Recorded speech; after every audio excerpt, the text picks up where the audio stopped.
Time యూపీఎస్సీకి tuitions only in Tirumala IAS institute Chaitanyapuri. Call చేసి ఇప్పుడే జాయిన్ అవ్వండి. ఐపీఎల్ నేటి యువతకు కలల ప్రపంచం. ఒక్కసారైనా ఐపీఎల్ ఆడాలని ప్రతి క్రికెటర్ కోరుకుంటాడు. అయితే కొందరికి అది కలగానే మిగిలిపోతే మరికొందరు ఎంత కష్టమైనా తన కలను సాకారం చేసుకుంటారు. అలాంటి కోవలకే వస్తాడు ఈ 23 ఏళ్ల కుర్రాడు. ఐపీఎల్లో ఆడటమే కాదు, తొలి మ్యాచ్లో అద్భుతం సృష్టించాడు. రాబోయే రోజుల్లో తన పేరును సువర్ణాక్షరాలతో లిఖించుకున్నాడు.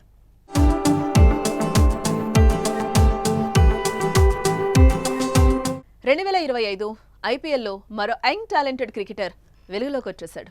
అరంగేట్రం మ్యాచ్లో తొలి బంతికే వికెట్ పడగొట్టి అందరినీ తన వైపుకు తిప్పేసుకున్నాడు. పంజాబ్కు చెందిన 23 ఏళ్ల అశ్విన్ కుమార్ ఐపీఎల్ అరంగేట్రం మ్యాచ్లో అదరహో అనిపించుకున్నాడు. ఆడుతుంది తొలి మ్యాచ్ అని ఒత్తిడి లేకుండా తన పేస్ బౌలింగ్తో బౌన్సర్లు, యార్కర్లతో బ్యాటర్లను ఇబ్బంది పెట్టాడు. బలమైన బ్యాటింగ్ లైనప్పున కోల్కతా భరతం పట్టాడు. ముంబై తొలి విజయంలో కీలక పాత్ర పోషించాడు.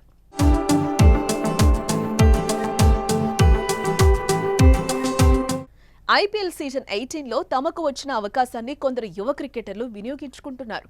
అందులో మొదటి వరుసగా ఉంటున్నాడు అశ్విన్ కుమార్. ముంబై తరపున బరిలోకి దిగాడు.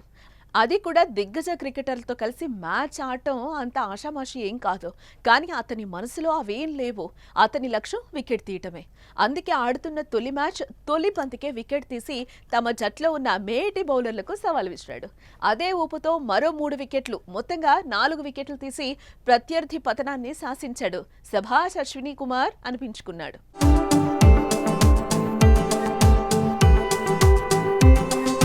గతేడాది పంజాబ్ వేదికగా జరిగిన షేర్-ఈ పంజాబ్ టీ20 ట్రోఫీలో అశ్విని కుమార్ అద్భుత ప్రదర్శనతో ముంబై మేనేజ్మెంట్ దృష్టిలో పడ్డాడు.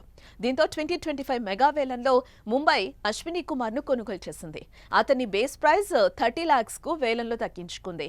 అయితే గత సీజన్లోనే పంజాబ్ కింగ్స్ జట్టులో ఉన్న అశ్వినికి బరిలో దిగే ఛాన్స్ రాలేదు. తాజాగా ముంబై తరపున అశ్వినికి అరంగేట్రం చేసే ఛాన్స్ దక్కింది. ఇలా వచ్చిన అవకాశాన్ని అశ్విని కుమార్ 2 చేతులా అందిపుచ్చుకున్నాడు. వాంఖడే వేదికగా కోల్కతా నైట్ రైడర్స్ తో జరిగిన మ్యాచ్ లో తన సత్తా చాటుకున్నాడు. తాను వేసిన తొలి బంతికే కోల్కతా కెప్టెన్ అజింక్య రహానేను అవుట్ చేసి అందరినీ ఆశ్చర్యపరిచాడు. ఇక రెండో ఓవర్లో హాట్ హిట్టర్ రింకు సింగ్ తో పాటు మనీష్ పాండేను పెవిలియన్ చేర్చి ఔరా అనిపించాడు. రింకును క్యాచ్ అవుట్ చేయగా మనీష్ పాండేను క్లీన్ బౌల్ చేశాడు.